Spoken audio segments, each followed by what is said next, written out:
Hello everyone. Last term पर हम लोगों ने लॉगरिथम की सारी प्रॉपर्टीज़ फिनिश कर ली थी एंड अब आज हम लोग कुछ और क्वेश्चंस देखेंगे प्रॉपर्टीज़ पर ही बेस्ड। आज भी हम लोग केवल क्वेश्चंस ही डिस्कस करेंगे, ठीक है। तो लास्ट टर्म पर लास्ट में एक क्वेश्चन दिया था आपको खुद से ट्राई करने के लिए। क्वेश्चन कुछ इस तरह से था, 3 to the power under root of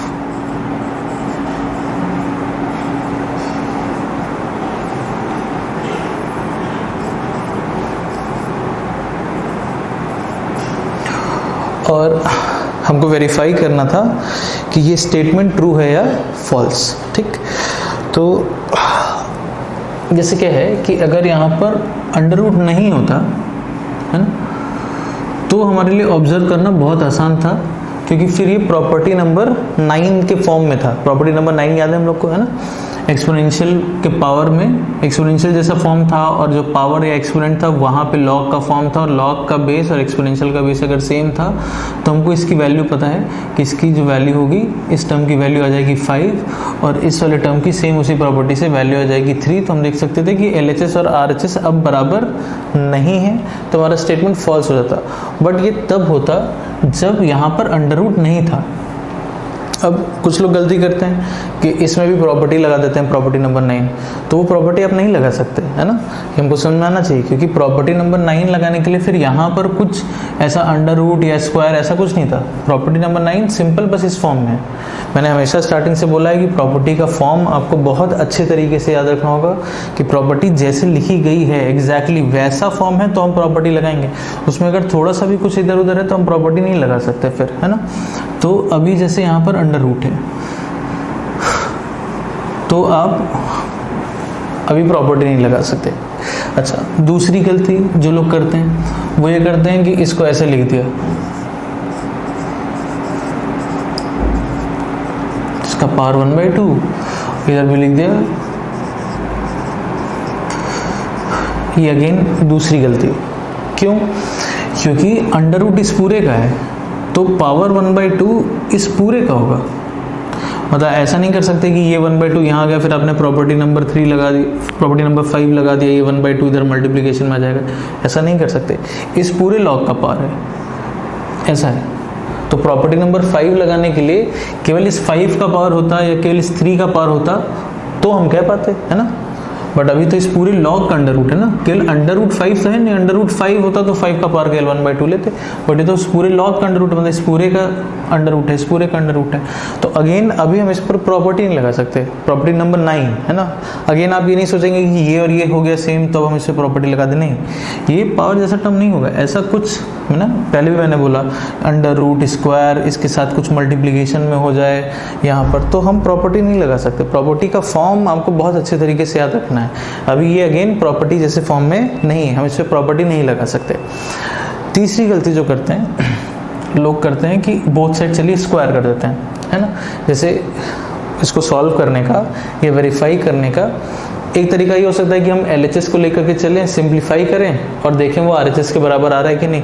दूसरा तरीका ये है कि आप इसको इक्वल टू मान करके और ऐसे सिंप्लीफाई करना स्टार्ट करिए। एंड रिजल्ट हमारा ट्रू स्टेटमेंट आ गया तो ये सही हो जाएगा, एंड रिजल्ट फॉल्स आ गया तो ये गलत हो जाएगा, है ना। तो ऐसा भी हम कर सकते हैं कि हम दोनों साइड इसको अभी मान लेते हैं लेट दिस इज ट्रू और इसको पूरा सिंप्लीफाई कर दे जाते हैं। एंड रिजल्ट ट्रू स्टेटमेंट आ गया तो हमारा जम्पशन सही हो गया, एंड रिजल्ट गलत आ गया तो हमारा जम्पशन गलत हो गया। तो मान लीजिए किसी ने ऐसे ही प्रोसीड किया, मान लेते हैं लेट दिस इज ट्रू, ठीक, और इसको सिंप्लीफाई करते हैं। तो अब सिंप्लीफाई करने के लिए जो तीसरी गलती करते हैं लोग क्या करते हैं, बोथ साइड बोलते हैं चलिए स्क्वायर कर देते हैं, है ना। अब बोलते हैं कि जैसे हम स्क्वायर करेंगे तो ये और ये कैंसिल आउट हो जाएगा, ये बन जाएगा ऐसा और ये हो गया ऐसा। फिर वही बात हो गई कि भाई इसकी वैल्यू प्रॉपर्टी नंबर 9 से ये बन गया 5 और ये बन गया 3 और ऑब्वियसली ये इक्वल नहीं आया तो इसका मतलब हमारा अजम्पशन गलत हो गया और ये हो गया फॉल्स। लेकिन अगेन ये वाला स्टेप आपका गलत है। आप स्क्वायर करेंगे तो ये आपको नहीं मिलेगा। जैसे क्या है, इसको ऐसे समझिए, सिंपल सा एग्जांपल।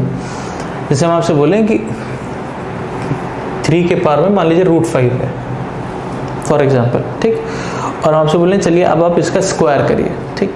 तो जब आप इसका स्क्वायर करेंगे तो क्या ये रूट 5 का स्क्वायर होगा? अभी हम लोगों ने क्या किया, जब स्क्वायर किया तो बेसिकली हमने इस क्वांटिटी का स्क्वायर कर दिया, तो इसका रूट और ये स्क्वायर कैंसिल आउट हो गया। ठीक, आप इसको 3 टू द पावर 5 लिखेंगे या आप इसको 3 का पावर 2 रूट 5 लिखेंगे। जब हम किसी क्वांटिटी का स्क्वायर ऐसे करते हैं, हम लोगों ने कितने सारे क्वेश्चन में ऐसा किया हुआ है, तो हमने हमेशा बोला है ये और ये मल्टीप्लाई होता है। एक चीज और देख लीजिए,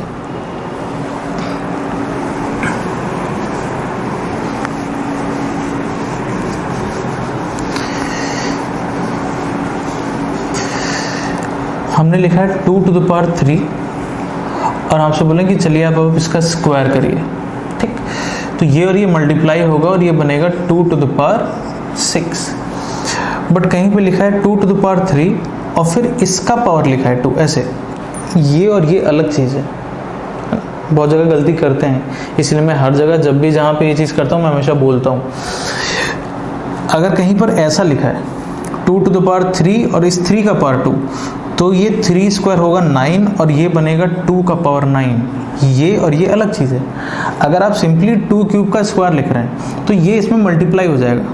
अगर आप 2 का पावर 3 टू द पावर 2 ऐसे लिख रहे हैं तो ये पहले 3 स्क्वायर कैलकुलेट होगा, ये 9 बनेगा और अब ये 2 के पावर में रेज होगा तो ये 2 टू द पावर 9 होगा। तो ये और ये अलग चीज़ है, इसको एक बार अगेन देख लीजिए, इसमें गलती नहीं करेंगे। जब आप ऐसे होल स्क्वायर या कोई भी पावर रेस करेंगे तो ये और ये मल्टीप्लाई होगा। तो यहाँ पर जब आपने स्क्वायर किया है तो आपने सिंपली इसका स्क्वायर किया, तो ये और ये मल्टीप्लाई होगा, ये ऐसा बनेगा। ऐसा तो तब बनता जब 3 टू द पावर रूट 5 होता और रूट 5 का स्क्वायर होता, तो रूट 5 का स्क्वायर बनता 5 और ये बनता 3 का पावर 5। तो ये सही नहीं है।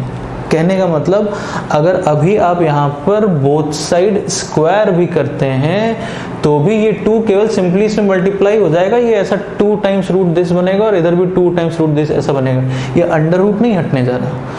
तो ये बहुत कॉमन सी मिस्टेक्स हैं जो करते हैं, तो इसको ध्यान रखेंगे। पहले तो बहुत सारे लोग जो इस तरह की गलती कर रहे हैं, पहले तो उनको क्लियर होना चाहिए कि क्या गलती कर रहे हैं, क्यों नहीं कर सकते, क्या गलती है उसमें। ठीक है, अब इसको देखा जाए कि इसको हम लोग कैसे सिंप्लीफाई करते हैं, हम इसको कैसे वेरीफाई कर रहे हैं, स्टेटमेंट का क्या फाइनल आंसर आएगा, ये स्टेटमेंट ट्रू है या फॉल्स। तो लेट से हम RHS या LHS किसी एक से स्टार्ट कर लेते हैं। हम वैसे भी कर सकते थे, दोनों को ट्रू मानते हुए पूरा सिंप्लीफाई करते हैं, वैसे भी कर लेते हैं। हम किसी एक तरफ को लेकर के उसको सिंप्लीफाई करके दिखा देते हैं। ये ऐसा है 3 टू द पावर ऐसा है। ठीक, तो देखिए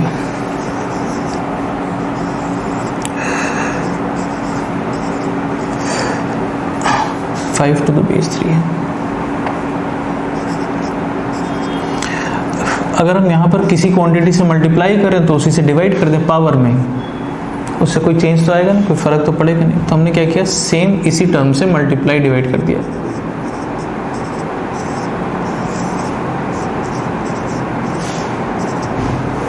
ठीक, कोई फर्क पड़ा इससे नहीं। अब ये रूट और ये रूट हट जाएगा, है ना। जैसे हम आपसे बोलेंगे कि root of x into root of x, तो ये तो x हो जाएगा ना, तो root of this quantity into root of this quantity, तो ओवरऑल अंडर रूट हट जाएगा। ये हो जाएगा 3 to the power log of 5 to the base 3 और डिनोमिनेटर में ये टर्म है ना। तो इसको हम ऐसे लिख दें, होल अंडर रूट के अंदर 1 अपॉन दिस। एक ही बात है, अंडर रूट 1 तो 1 ही हो जाएगा, अंडर रूट ऑफ दिस ये डिनोमिनेटर में है, तो ये वाला टर्म तो मल्टीप्लाई हो गया, ये बन गया। जो ये डिनोमिनेटर में बचा इसको हमने ऐसे लिख दिया। ठीक, ये अभी पूरा पावर में लिखा हुआ है। क्लियर है क्या लिख रहे हैं, है ना। अब a to the power x into y को हम ऐसे लिख सकते हैं, a to the power x इस पूरे का पावर y और इस पूरे के पावर में है, क्या कर रहे हैं समझ आ रहा है। जैसे a के पावर में अगर लिखा है x इंटू वाई तो इसको हम ऐसे लिख ही सकते हैं, a to the power x और इस पूरे का पावर ऐसे y। ठीक, तो ऐसे लिख दिया, 3 का पावर ये एंड इस पूरे का पावर देन ये। अब इसमें हमने क्या किया, इसमें हमने लगा दिया रेसिप्रोकल रूल इसमें। तो अब ये न्यूमरेटर में जाएगा, और जब ये न्यूमरेटर में जाएगा तो ये 5 और 3 इंटरचेंज हो जाएगा, मतलब अब ये न्यूमरेटर में जाके क्या बन जाएगा, log of 3 to the base 5। देखिए एक बार,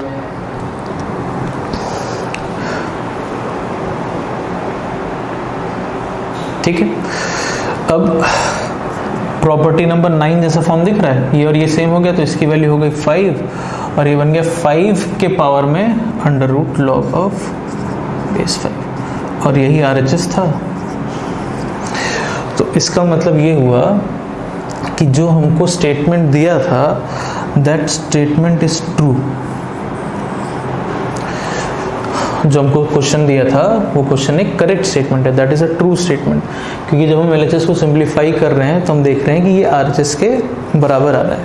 पहले तो एक बार सारे स्टेप्स देख लीजिए, एक बार हम फिर से रिपीट कर देते हैं कि इसमें क्या किया है।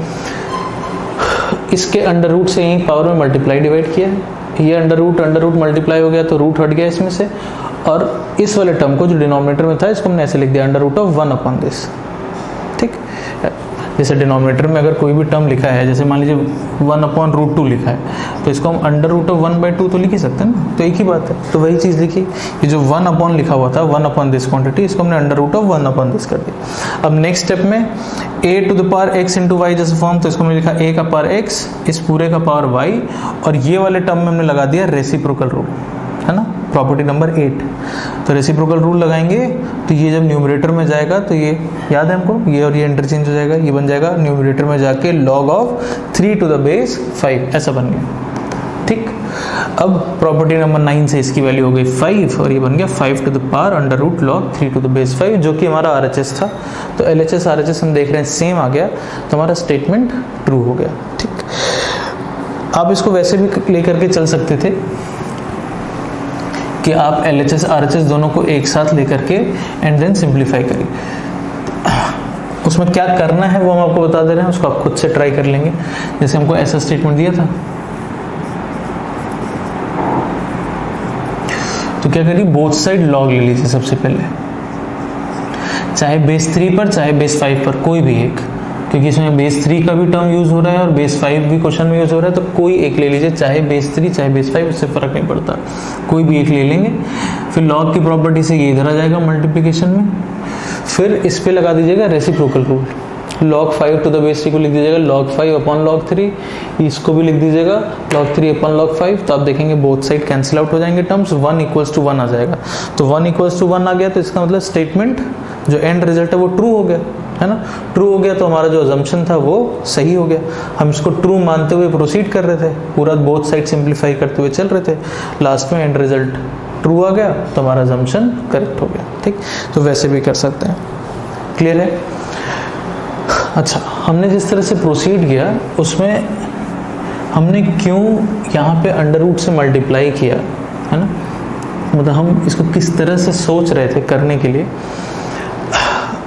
अगर हमको इसको और इसको हमको वेरीफाई करना था, है ना, मतलब मेरे सोचने के पीछे क्या रीज़न था, क्यों, मतलब ये दिमाग में कैसे आएगा कि हम यहाँ पे अंडर रूट से मल्टीप्लाई डिवाइड करें, इसके पीछे क्या लॉजिक था।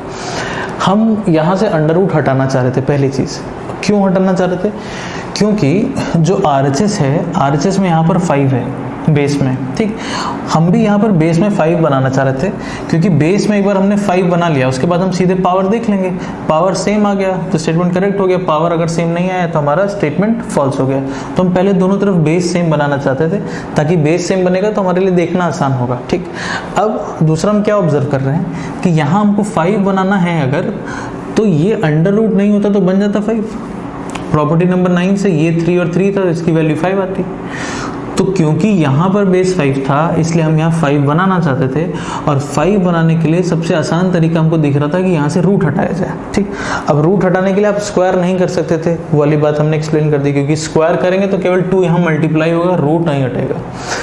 तो ये अंडर रूट कैसे हटेगा, तो हमने इसी के अंडर रूट से मल्टीप्लाई डिवाइड कर दिया ये रूट हटाने के लिए।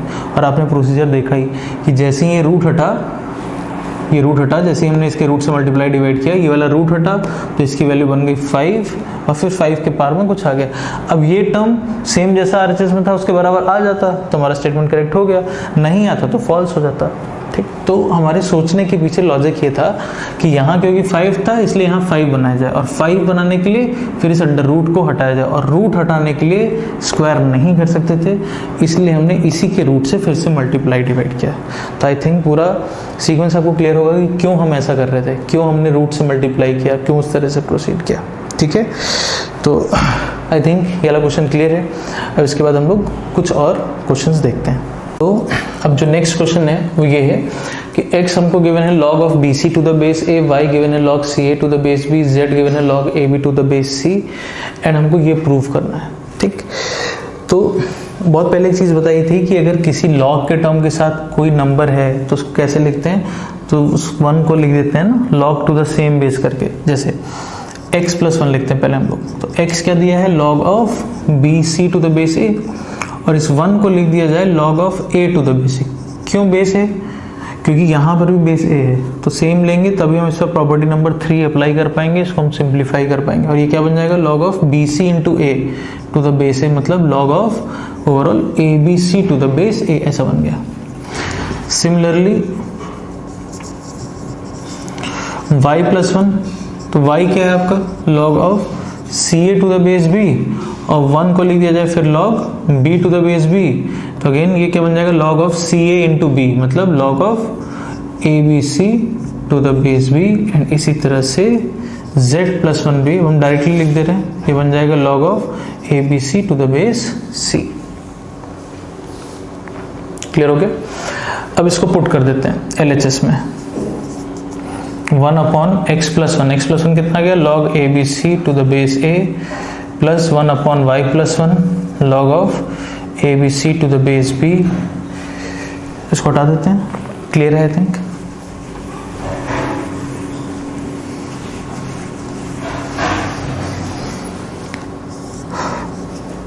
Plus 1 upon log abc to the base c। देख करके क्या लग रहा है, सबसे पहला आप काम क्या करेंगे इसके बाद, तो रेसिप्रोकल रूल। तो जैसे रेसिप्रोकल रूल लगाएंगे न्यूमरेटर में जाएगा तो बन जाएगा a to the base abc, ये बन जाएगा b to the base abc, और ये बन जाएगा c to the base abc। log a to the base abc plus log b to the base abc plus log c to the base abc, तो क्या बन गया overall log of abc to the base abc। Property number 3 clear होना चाहिए, and log to the same base आ गया 1, ये हो गया RHS, ये हमको प्रूफ करना था।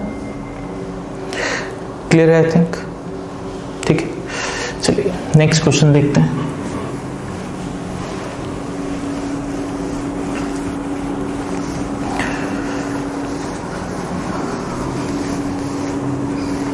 जो भी क्वेश्चन आज हम लोग डिस्कस कर रहे हैं, अगर आपको लग रहा है कि वो क्वेश्चन आप खुद से ट्राई कर सकते हैं तो अगेन ज़रूर से वीडियो पॉज करके खुद से ट्राई करिए, उसके बाद सॉल्यूशन देखिए। ठीक है, खुद से हमेशा जब भी क्वेश्चन करेंगे तो आप हमेशा ये चीज़ आइडेंटिफाई कर पाएंगे कि अगर आप कुछ चीज़ गलत सोच रहे हैं तो कहाँ सोच रहे हैं, कहाँ गलती कर रहे हैं। तो जब आप सोल्यूशन देखेंगे तो आपको समझ में आएगा वो चीज़। आप खुद से नहीं लिखेंगे तो आप कभी अपनी गलतियाँ आइडेंटिफाई नहीं कर पाएंगे, है ना। फिर वो सीधे एग्जाम में ही डायरेक्टली गलतियाँ होती हैं क्वेश्चन करते समय। नेक्स्ट क्वेश्चन हम लोग देखते हैं।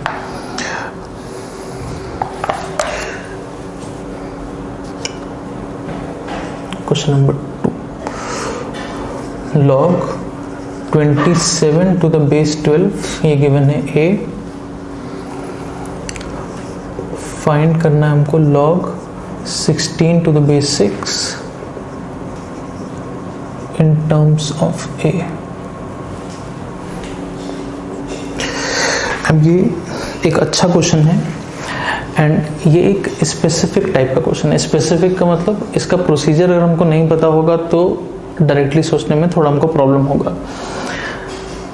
हमको जैसे किसी एक लॉग टर्म की कुछ वैल्यू दे दी और अब हमसे किसी दूसरे लॉग टर्म की हमसे वैल्यू पूछी जा रही है ना। अब क्वेश्चन में ऐसा भी हो सकता है कि ये a दे दिया जाए, ऐसा भी हो सकता है कि आपको दे दिया जाए कि भाई ये 1.1 है फॉर एग्जांपल, है ना।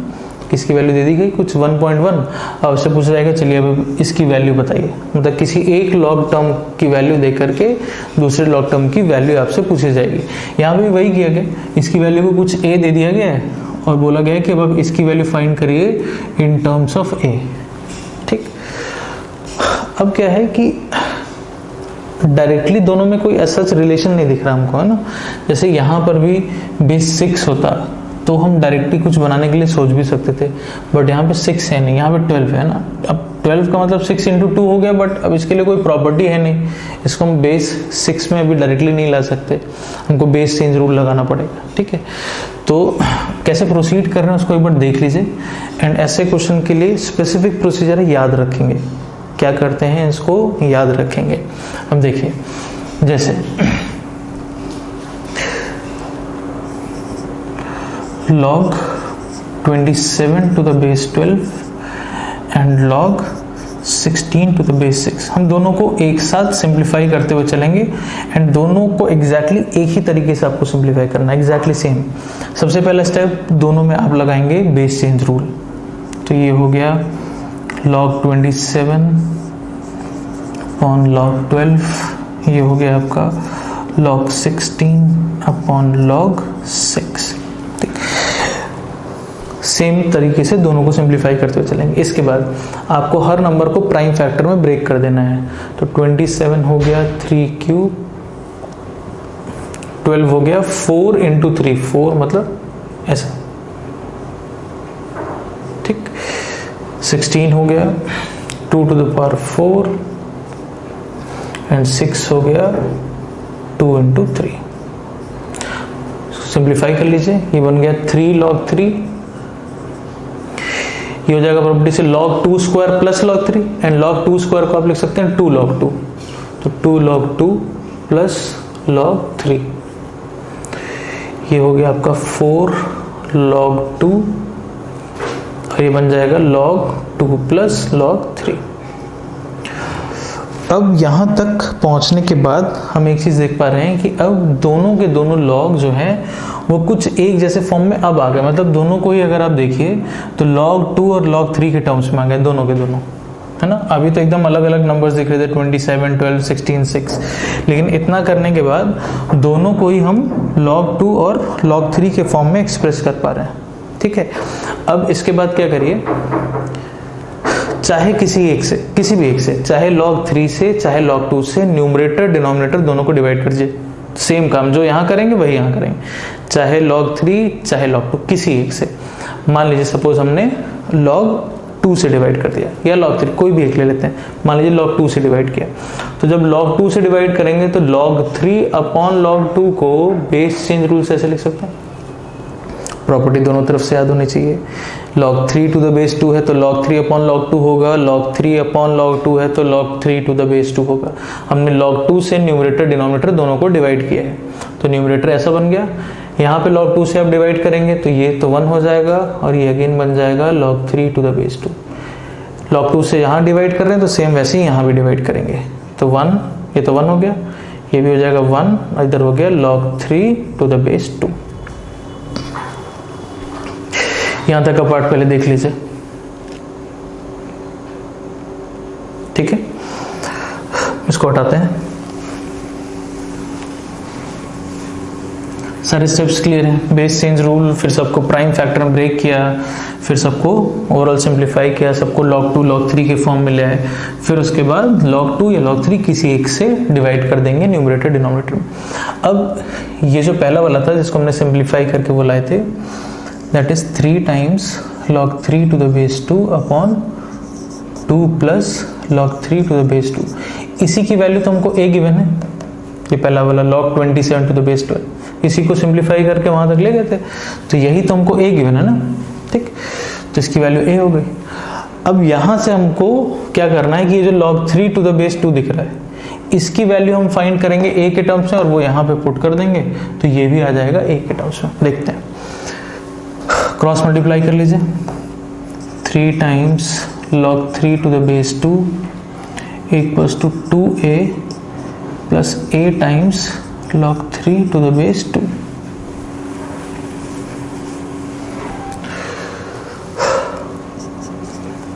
ये सारे टर्म्स एक तरफ ले लेते हैं, तो 3 माइनस a टाइम्स इधर आ जाएगा, log 3 to the base 2 common हो जाएगा दोनों में, 3 माइनस a हो जाएगा, इधर हो जाएगा 2a। तो यहाँ से log 3 टू द बेस 2 की वैल्यू आ जाएगी 2a अपॉन 3 माइनस a। ठीक,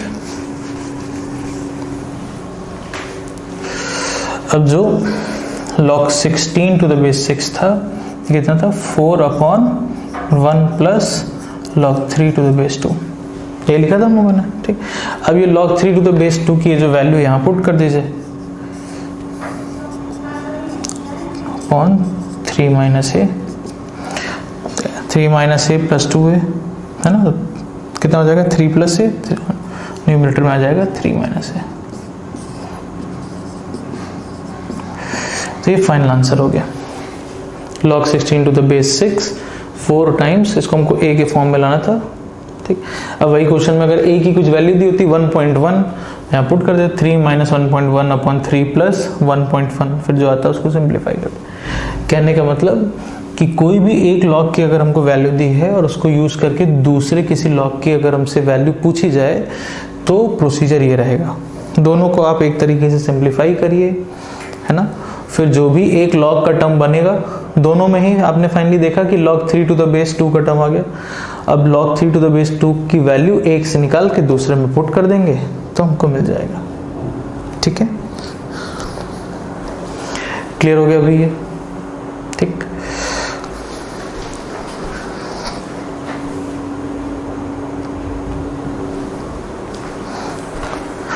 चलिए नेक्स्ट क्वेश्चन देखते हैं।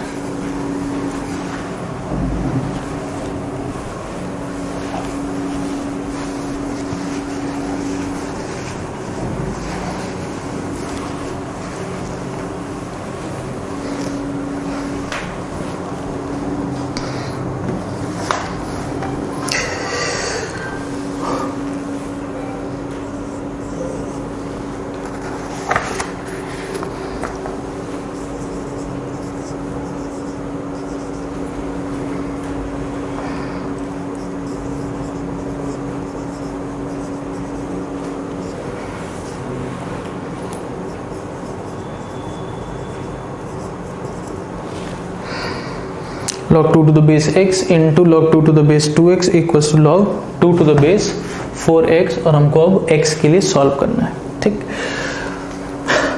अगेन अगर आपको लगता है कि आप खुद से कर सकते हैं, है ना, ज़रूर से वीडियो पॉज करिए, खुद से ट्राई करिए। बहुत अच्छी चीज़ है अगर आप खुद से सोच रहे हैं करने के लिए, एंड करना भी चाहिए, है ना, क्योंकि हम लोगों ने बहुत सारे क्वेश्चन कर लिए हैं, बहुत सारी प्रॉपर्टीज़, तो खुद से जब तक दिमाग लगाना नहीं शुरू करेंगे तब तक आप हमेशा नए क्वेश्चन में फंसेंगे, है ना।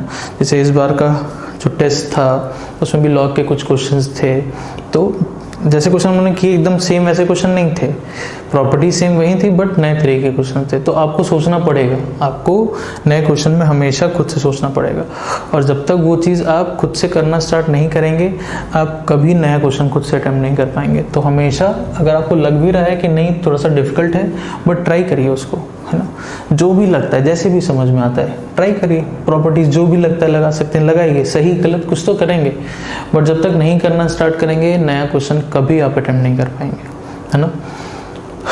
तो हम इसको कैसे सोच रहे हैं करने के लिए, सबसे पहले हम इस पर लगा देते हैं रेसिप्रोकल रूल। क्यों ऐसा हमने सोचा, क्योंकि हमको पता है जैसे हम रेसिप्रोकल रूल लगाएंगे सबके बेस में 2 आ जाएगा, ये और ये इंटरचेंज होगा तो सबका बेस सेम हो जाएगा। तो हमको दिख रहा था कि हम बेस सेम बना सकते हैं, तो हमने सबसे पहले रेसिप्रोकल रूल लगा दिया।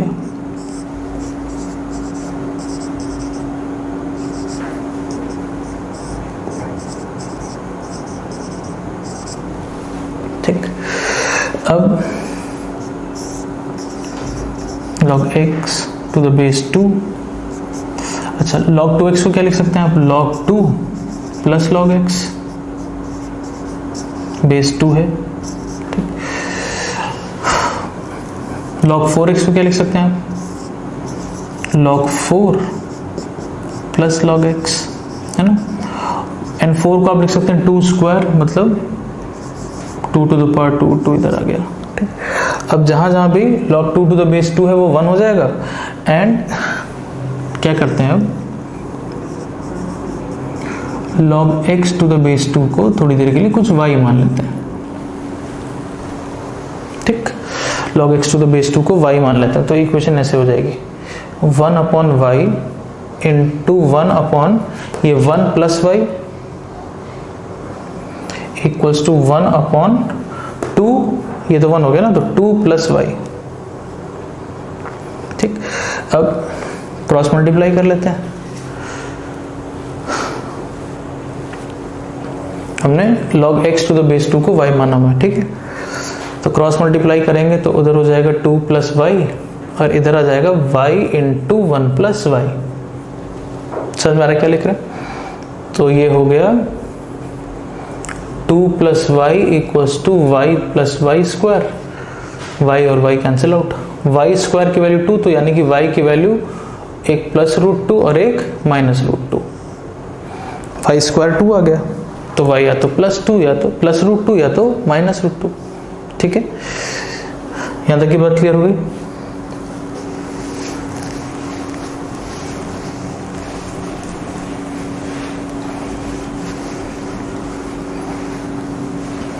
अब y हमने किसको माना है? log x to the base 2, तो log x to the base 2 की दो वैल्यूज आ गई, एक प्लस रूट 2 और एक माइनस रूट 2। तो एक्सपोनेंशियल फॉर्म में चेंज कर लेंगे तो x आ जाएगा, है ना। तो एक हो जाएगा 2 टू द पावर रूट 2, एक ये वैल्यू आएगी और एक वैल्यू आएगी 2 to the power minus root 2। ठीक, अब जब भी हम लोग इक्वेशन सॉल्व करते हैं, मैंने हमेशा बोला है कि आप ज़रूर से एक बार देख लीजिए कि आपका कोई भी लॉग का टर्म अनडिफाइंड नहीं होना चाहिए, है ना।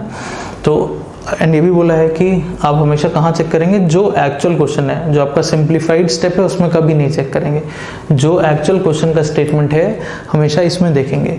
तो अब जब हम इसमें देखेंगे तो x हमेशा बेस में जैसे दिख रहा है तो ये पॉजिटिव होना चाहिए, तो पॉजिटिव तो है ही है। 2 का पावर नेगेटिव है तो क्या हुआ? ये तो पॉजिटिव रहेगा ना। जैसे 2 का पावर अगर आप -1 भी करते हैं तो 1/2 बनता है, नेगेटिव पावर का मतलब 1 अपॉन हो जाएगा। ओवरऑल क्वांटिटी तो पॉजिटिव ही रहेगी, तो पॉजिटिव है, पॉजिटिव से दिक्कत नहीं है। अच्छा, बेस में 1 नहीं बनना चाहिए, तो x 1 नहीं हो सकता, x 1/2 नहीं हो सकता, मतलब बेस नहीं 1 बनना चाहिए। तो 2x कब 1 बनेगा? जब x को 1/2 लेंगे। 4x कब 1 बनेगा? जब x को 1/4 लेंगे। तो x क्या क्या नहीं हो सकता? x 1 नहीं हो सकता, 1/2 नहीं हो सकता, 1/4 नहीं हो सकता, क्योंकि 1/2 आएगा तो यहाँ बेस में 1 आ जाएगा, 1/4 आएगा तो यहाँ 1 हो जाएगा, 1 आएगा तो यहाँ बेस में 1 हो जाएगा, और बेस 1 हो गया तो लॉग अनडिफाइंड हो गया। तो x की वैल्यू 1, 1/2 या 1/4 नहीं होनी चाहिए, तो ऐसी तो कोई वैल्यू नहीं है। 1, 1/2, 1/4 जैसी तो कोई वैल्यू नहीं है, और पॉजिटिव होना चाहिए, तो पॉजिटिव ऑलरेडी है, यानी कि ये दोनों की दोनों वैल्यूज आंसर में एक्सेप्टेबल है। मतलब x की दो वैल्यूज हैं 2 to the power root 2 and 2 to the power minus root 2। Clear हो गया? चलिए अब नेक्स्ट क्वेश्चन देखते हैं इसके बाद।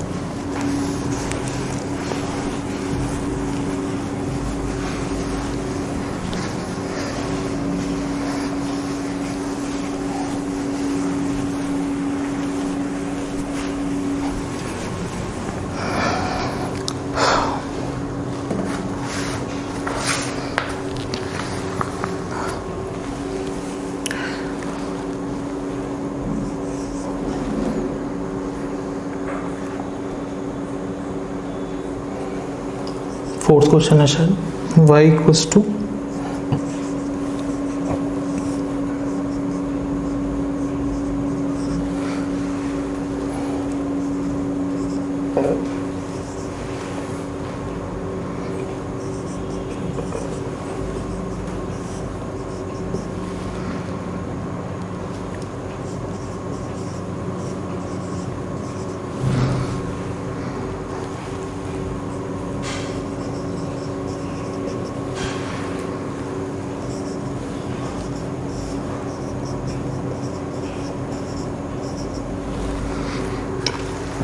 y दिया है a to the power 1 upon 1 minus log x to the base है, z दिया है a to the power 1 upon 1 minus log y to the base है, then x equals to 1 upon 1 minus log z to the base है।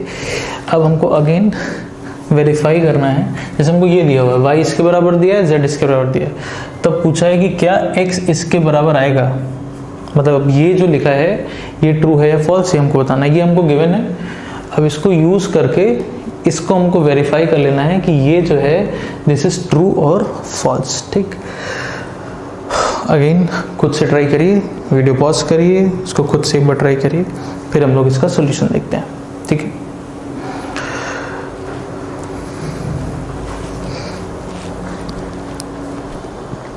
देखिए again हम किस तरह से सोच रहे हैं इसको प्रोसीड करने के लिए कि जो हमको वेरीफाई, हम क्या ऑब्जर्व कर रहे हैं कि जो हमको वेरीफाई करना है, जो हमको वेरीफाई करना है स्टेटमेंट, उसमें कहीं पर y का टर्म नहीं है, वो बेसिकली x और z का रिलेशन है। ठीक है, उसमें कहीं y तो है नहीं, तो x और z में रिलेशन है। तो क्या किया जाए, क्यों ना इन दोनों से y को एलिमिनेट कर दिया जाए। भाई y की वैल्यू यहाँ से निकाल के यहाँ पुट कर दिया जाए। तो जैसे y की वैल्यू एक से दूसरे में पुट करेंगे तो y एलिमिनेट हो जाएगा, x और z में रिलेशन आ जाएगा। अब वो रिलेशन इसके बराबर आ गया तो ये ठीक हो गया, ट्रू हो गया, नहीं आया तो फॉल्स हो गया। ठीक, तो मतलब बेसिक चीज हमको क्या करना है कि हमको इन दोनों इक्वेशन से y को एलिमिनेट कर लेना है। y की वैल्यू यहाँ से यहाँ पुट कर देंगे, x और z में रिलेशन आ जाएगा, फिर देख लेंगे सेम रिलेशन आ गया कि नहीं आ गया। तो क्या कर रहे हैं, वैल्यू पुट करने से पहले हम थोड़ा सा सिंप्लीफाई कर लेते हैं, एंड इन दोनों को अगेन सेम तरीके से सिंप्लीफाई कर रहे हैं। लॉग ले लेते हैं इसमें। ठीक, तो जब लॉग लेंगे, और लॉग ले रहे हैं फॉर बेस a, ठीक, तो जब यहाँ पे लॉग लेंगे तो प्रॉपर्टी से मल्टीप्लिकेशन में आ जाएगा। डायरेक्टली लिख रहे हैं, अब आपको क्लियर होना चाहिए। एंड यहाँ पे क्या बचेगा, log of a to the, जैसे आपने लॉग लिया, लॉग ले रहे हैं फॉर बेस a, तो ये टर्म तो इधर आ गया मल्टीप्लिकेशन में, और बचा log a to the base है, log a to the base है तो आपका 1 हो गया। ठीक है, सेकेंड वाले में भी log लेते हैं।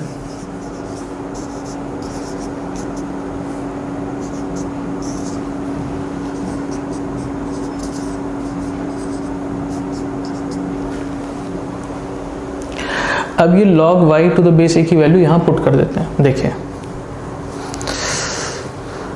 उसको देखते जाएंगे। ठीक है, ये log y to the base a की ये जो वैल्यू आई है, ये वैल्यू यहाँ पे पुट कर रहे हैं, 1/1 माइनस, क्लियर है, ये वैल्यू यहाँ पे पुट कर रहे हैं log y to the base a में, 1/1 minus log y to the base a, और log y to the base a कितना है, 1/1 minus log x to the base a। ठीक, एलसीएम लेते हैं तो 1 माइनस दिस और -1, तो 1 और 1 कैंसिल आउट हो जाएगा और ये न्यूमरेटर में चला जाएगा, तो 1 माइनस हो जाएगा log of x to the base a, and denominator में आ जाएगा minus of log x to the base a। ठीक, ऊपर नीचे हमने -1 से मल्टीप्लाई कर लिया तो ये बन गया log of x to the base a -1, and denominator में आ गया log of x to the base a। पहले एक बार यहाँ तक का स्टेप देख लीजिए, फिर इसके बाद इसको फर्दर हम सिंप्लीफाई करेंगे। इसमें हमने log ले लिया both side for base a, इसमें हमने log ले लिया both side for base a, तो ऐसा बन गया। अब ये log y to the base a की जो वैल्यू है, ये वैल्यू उठा के यहाँ से यहाँ हमने पुट कर दी और इसको हमने सिंप्लीफाई किया।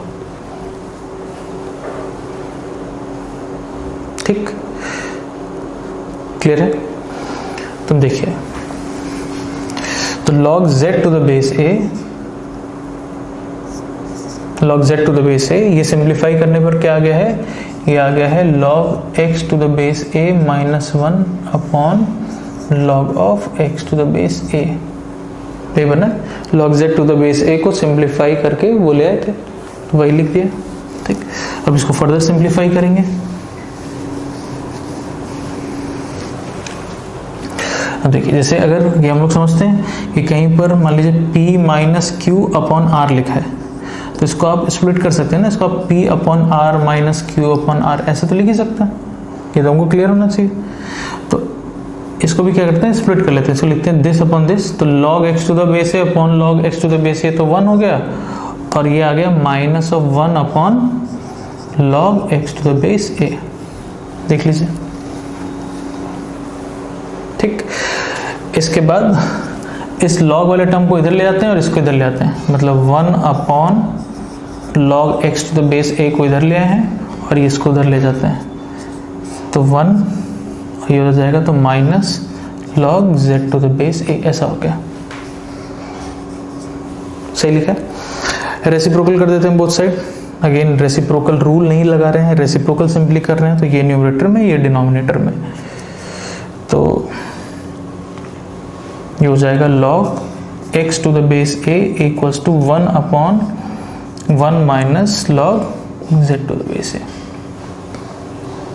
ठीक, अब इस log फॉर्म को चेंज कर देते हैं इसके एक्सपोनेंशियल फॉर्म में, मतलब a to the power this equals to this, तो क्या हो जाएगा a के पावर में ये पूरा term 1/1 minus log z to the base a to the power this whole term is equal to x।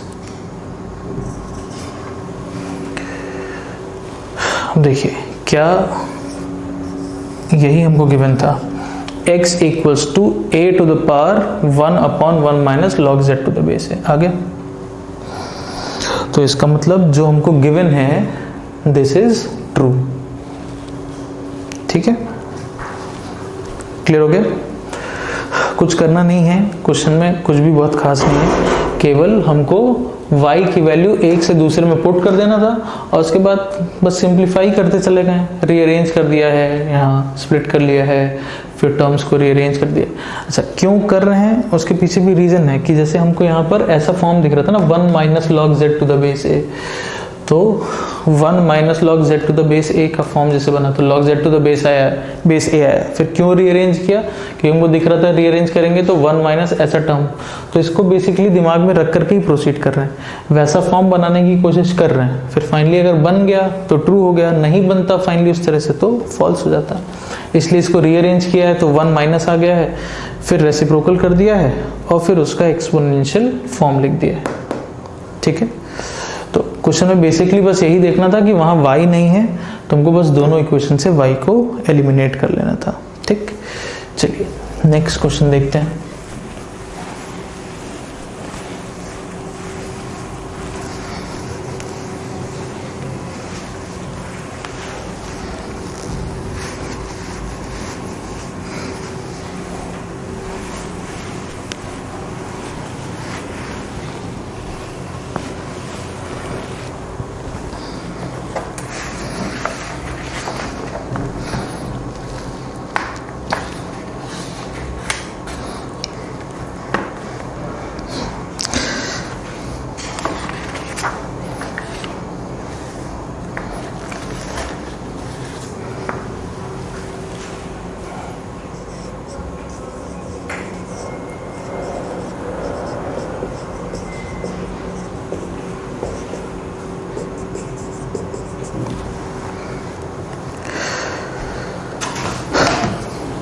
Simple question है ना,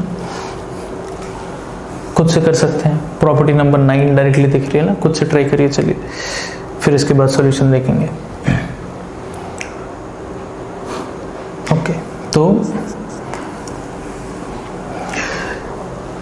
ये और ये सेम प्रॉपर्टी नंबर 9, तो ये बन गया x square minus 4x plus 5 equals to x minus 1।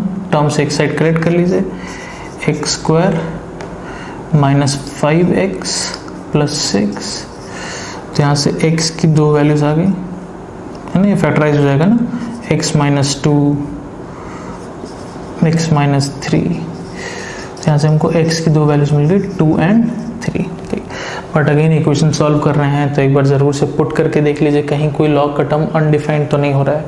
तो जब आप 2 पुट करेंगे, ठीक, तो 4 एंड ये 5 है ना, 9 माइनस 8 1 आ जाएगा। ठीक, तो ठीक है, इसमें कोई दिक्कत नहीं, यहाँ के लिए तो 1 में कोई दिक्कत नहीं, बेस में 1 नहीं होना चाहिए।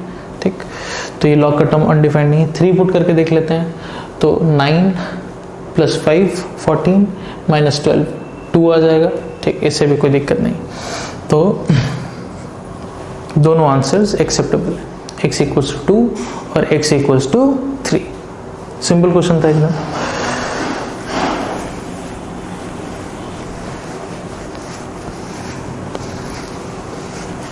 एक दो क्वेश्चंस और देखते हैं।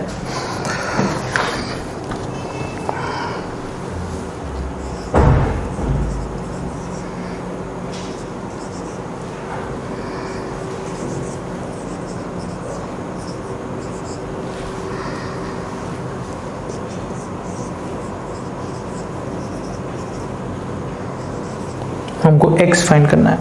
4 to the power log 3 to the base 9 plus 9 to the power log 4 to the base 2 equals to 10 to the power log 83 to the base x। तो अब हमको यहाँ पर x फाइंड करना है। ठीक, खुद से ट्राई करिए पहले तो।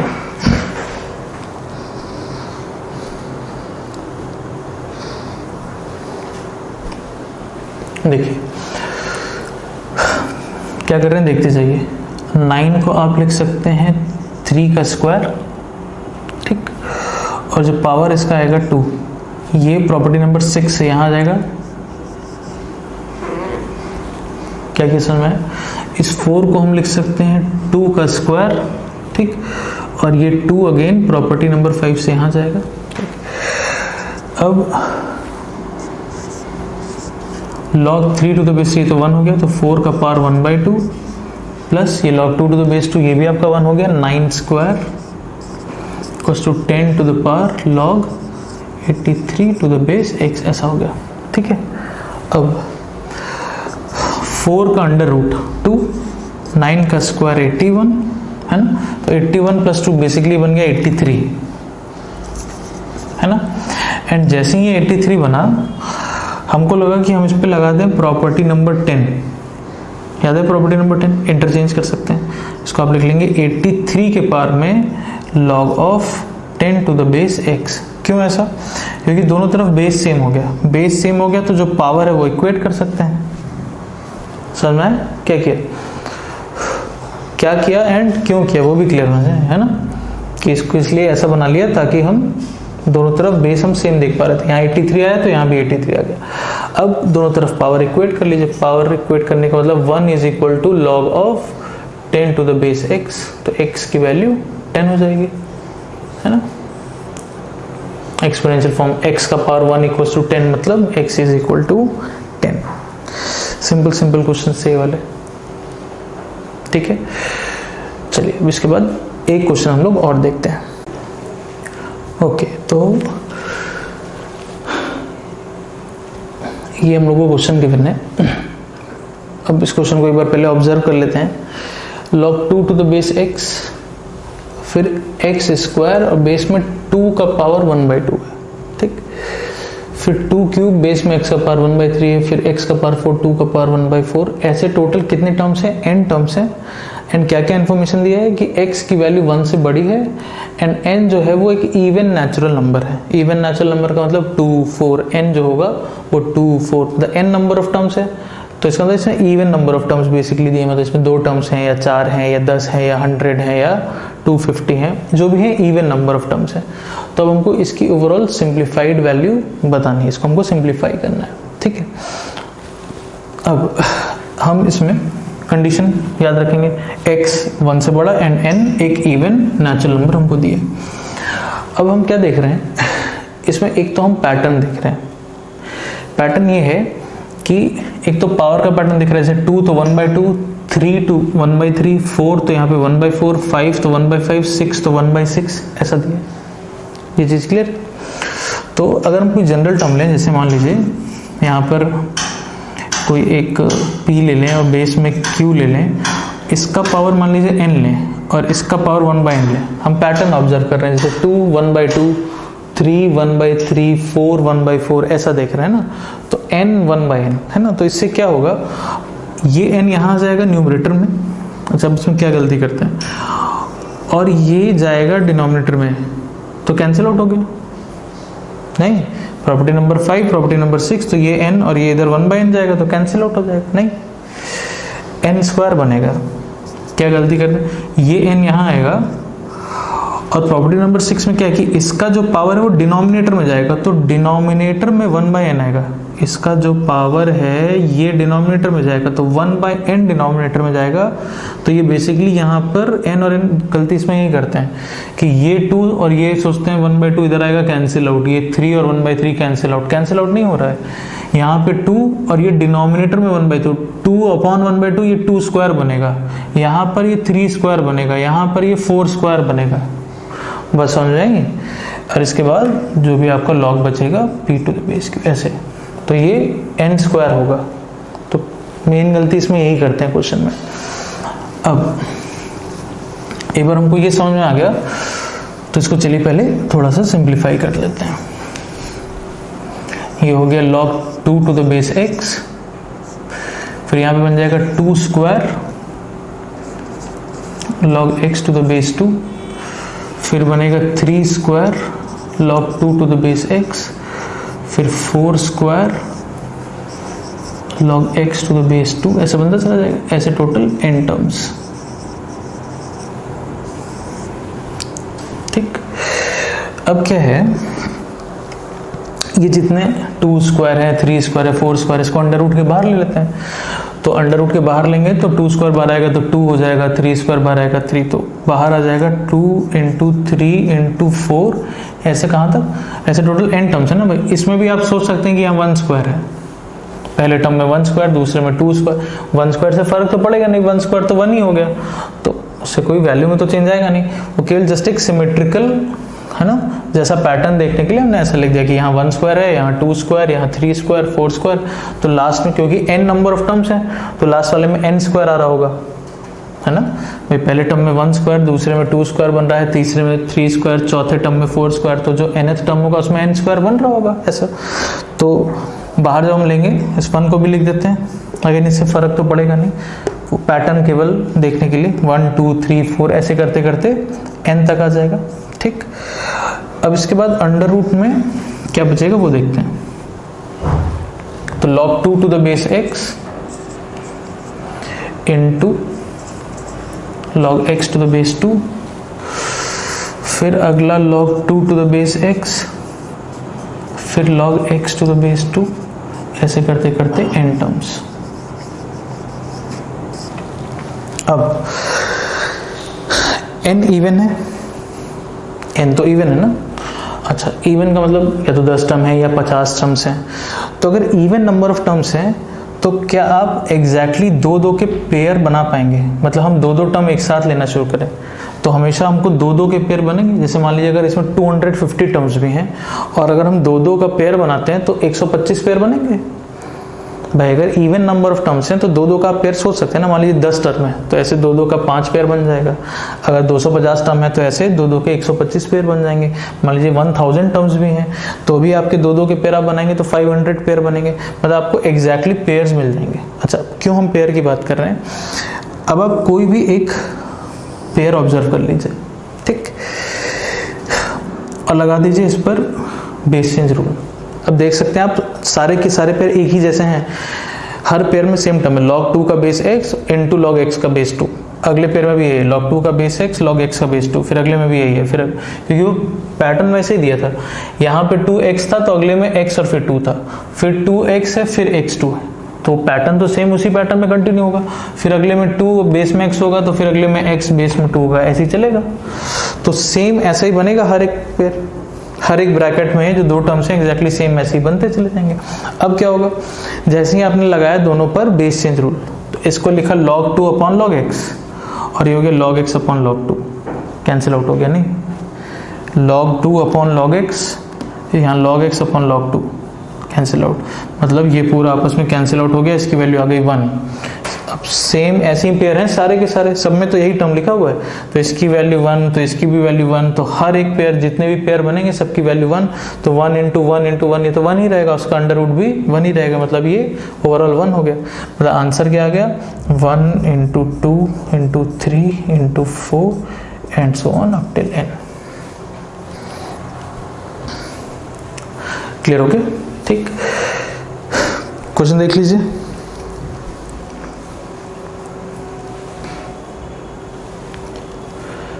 आई थिंक क्लियर होना चाहिए क्या किया गया इसमें, है ना। ये 2, ये 1/2, 3 1/3, तो ये 2 स्क्वायर 3 स्क्वायर 4 स्क्वायर बन गया, उसको अंडर रूट के बाहर ले लिया।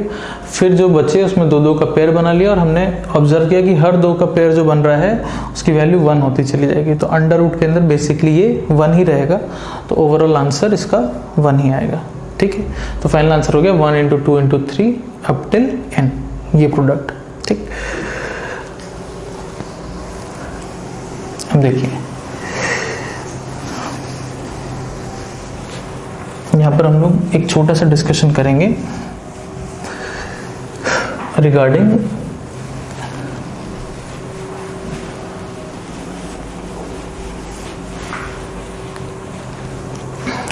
फैक्टोरियल। इसके बारे में अभी हम लोग डिटेल में डिस्कस नहीं करेंगे क्योंकि आगे हम लोग एक चैप्टर पढ़ते हैं बाइनोमियल थ्योरम, तो वहाँ पर हम लोग इसके बारे में डिटेल में डिस्कशन करेंगे। अभी के लिए केवल एक छोटा सा बेसिक डिस्कशन, ताकि अगर हमको क्वेश्चन में कहीं पर वैसा टर्म दिख रहा है या ऑप्शन में उस तरीके का फॉर्म दिख रहा है तो हमको पता होना चाहिए क्या है। किसी भी नेचुरल नंबर के लिए, जैसे अगर हम मान लीजिए जैसे ये जो लिखा हुआ है 1 से लेकर के n तक का मल्टीप्लिकेशन, तो इसको बोला गया है n फैक्टोरियल, और इसको दो तरीके से डिनोट करते हैं। n फैक्टोरियल ऐसे भी लिखते हैं और n फैक्टोरियल का सिंबल ऐसा भी, दोनों में से आप कोई भी यूज कर सकते हैं। और फैक्टोरियल का मतलब होता है 1 से लेकर के वहां तक का मल्टीप्लिकेशन, मतलब 1 इंटू 2 इंटू 3 ऐसे लेकर के अप टिल n। मतलब ये जो आंसर आया है इसको हम कहेंगे कि दिस इज n फैक्टोरियल। ठीक, कहने मतलब अगर आपसे कोई पूछे चलिए 3 फैक्टोरियल की वैल्यू बताइए, तो मतलब 1 से लेकर के 3 तक आपको मल्टीप्लाई कर देना है, मतलब इसकी वैल्यू हो गई 6, है ना, सिंपल है। कोई आपसे पूछे चलिए 5 फैक्टोरियल बताइए, तो 1 इंटू 2 इंटू 3 इंटू 4 इंटू 5, 20 60 कितना हो गया ये 120। ठीक, कोई आपसे 1 फैक्टोरियल की वैल्यू पूछे तो ये 1 से 1 तक ही जाएगा, ये 1 ही रहेगा, है ना। कोई आपसे 2 फैक्टोरियल पूछे, 7 फैक्टोरियल पूछे, 2 फैक्टोरियल मतलब 1 इंटू 2, 7 फैक्टोरियल मतलब 1 से लेकर के 7 तक का मल्टीप्लिकेशन। ठीक, तो बस ये सिंबल अभी के लिए याद रखेंगे, इसमें डिटेल में अभी नहीं जाएंगे, इसको हम लोग डिस्कस करेंगे आगे चल के नेक्स्ट चैप्टर में। नेक्स्ट नहीं मतलब आगे चल के एक चैप्टर में हम लोग पढ़ेंगे, बाइनोमियल थ्योरम एक चैप्टर है, उसमें हम लोग डिस्कस करेंगे डिटेल में। अभी के लिए बस कहीं पर ऐसा दिखे तो हमको पता होना चाहिए कि हाँ भाई n फैक्टोरियल लिखा है तो इसका मतलब ये है ना, क्योंकि इसके ऑप्शन में आपको हो सकता है ऐसा दिखाई दे, हो सकता है ऐसा फॉर्म नहीं दिखाई दे, तो हमको पता तो होना चाहिए कि ये सिंबल क्या मीन कर रहा है। और याद रखेंगे 2 सिंबल हैं इसके, इसको ऐसे भी शो करते हैं, ऐसे भी शो करते हैं, मतलब 3 फैक्टोरियल को आप ऐसे भी लिख सकते हैं और इसको आप 3 फैक्टोरियल ऐसे भी लिखते हैं, 5 फैक्टोरियल या इसको आप ऐसे भी लिख सकते हैं। क्लियर हुआ? अच्छा, फैक्टोरियल जिस तरह से डिफाइन किया गया है, फैक्टोरियल हम लोग 0 फैक्टोरियल भी डिफाइन करते हैं, लेकिन 0 फैक्टोरियल ऐसे नहीं डिफाइन हो पाएगा, क्योंकि ये जो डेफिनेशन है इसमें तो 1 से लेकर के आगे बढ़ रहे हैं ना, 1 2 3, तो 0 का फैक्टोरियल, तो 0 फैक्टोरियल की वैल्यू अज्यूम की गई है 1, ये प्री डिफाइंड है। आप इसको प्री डिफाइंड कह लीजिए या आप इसको अज्यूम्ड कह लीजिए, प्री डिफाइंड या फिर अज्यूम, है ना। मतलब बेसिकली जो फैक्टोरियल है this is defined for whole numbers, मतलब फैक्टोरियल 1/2 का फैक्टोरियल या -3/4 का फैक्टोरियल, इसका कोई मतलब नहीं। फैक्टोरियल केवल डिफाइंड है होल नंबर्स के लिए, 0 का फैक्टोरियल, 1 का फैक्टोरियल, 2 का फैक्टोरियल, 3 का फैक्टोरियल, इसकी बात हम कर सकते हैं। 0 का फैक्टोरियल 1, ये आप यहां से नहीं देख सकते, मतलब 0 ऑनवर्ड्स 1 2 3 4 इसका हमको फैक्टोरियल देखना है तो वो ऐसे डिफाइन किया गया कि 1 से लेकर के वहां तक का मल्टीप्लिकेशन। लेकिन 0 का फैक्टोरियल की जो वैल्यू है वो 1 अज्यूम की गई है। इसके पीछे भी लेकिन एक रीज़न है, और वो रीज़न हम लोग देखेंगे परमुटेशन कॉम्बिनेशन चैप्टर में कि 0 फैक्टोरियल की वैल्यू को 1 क्यों माना गया है। इसके पीछे भी एक लॉजिकल रीज़न है, बट अभी के लिए अगेन हमको केवल इसको याद रखना है कि कहीं पर आपको 0 फैक्टोरियल दिखे तो आपको पता होना चाहिए इसकी वैल्यू 1 है। तो एक बार हम वापस से इसको ब्रीफ कर देते हैं। फैक्टोरियल केवल डिफाइंड है होल नंबर्स के लिए, फ्रैक्शनल वैल्यूज, नेगेटिव वैल्यूज इनके लिए डिफाइंड नहीं है। होल नंबर्स हमको पता है 0 1 2 3 4 इनका, तो केवल इन्हीं नंबर्स के लिए फैक्टोरियल की बात करेंगे। 1 and 1 ऑनवर्ड्स अगर हमको फैक्टोरियल देखना है तो ऐसे डिफाइन किया गया है कि 1 से लेकर के वहां तक का मल्टीप्लिकेशन, 1 फैक्टोरियल 1 हो गया, 2 फैक्टोरियल तो 1 इंटू 2 2 आ जाएगा, 3 फैक्टोरियल 6 आ गया, 4 फैक्टोरियल लिखते तो आपका 24 आ जाता, 5 फैक्टोरियल आपका 120, इस तरह से 1 से लेकर के वहां तक का मल्टीप्लिकेशन। तो 1 ऑनवर्ड्स अगर हमको फैक्टोरियल लिखना है तो ऐसे लिखेंगे। 0 का फैक्टोरियल अलग से प्री डिफाइन किया गया है, या 0 फैक्टोरियल की वैल्यू अलग से अज्यूम कर ली गई है 1 के बराबर, और इसका रीजन हम लोग एक दूसरे चैप्टर परमुटेशन कॉम्बिनेशन में देखेंगे।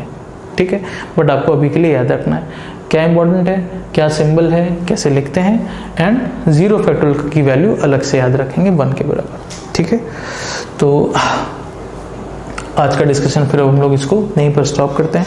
हम लोगों ने सफिशिएंट क्वेश्चंस कर लिए हैं प्रॉपर्टीज़ पर बेस्ड, तो अब नेक्स्ट टर्न पे हम लोग लॉग में अब एक ही चीज़ का डिस्कशन बचा है, दैट इज इनइक्वालिटी, कि लॉग में इनइक्वालिटी पर बेस्ड क्वेश्चन हम लोग कैसे सॉल्व करते हैं। तो अब नेक्स्ट टर्न पे हम लोग उसको डिस्कस करेंगे, इनइक्वालिटी बेस्ड क्वेश्चन। लॉग में इक्वालिटी पर बेस्ड यानी कि प्रॉपर्टी बेस्ड हम लोग सारा डिस्कशन कर चुके हैं, एंड प्रॉपर्टी बेस्ड अब आप सारे क्वेश्चन लगा सकते हैं। ठीक है, तो आज इसको यहीं पे स्टॉप करते हैं।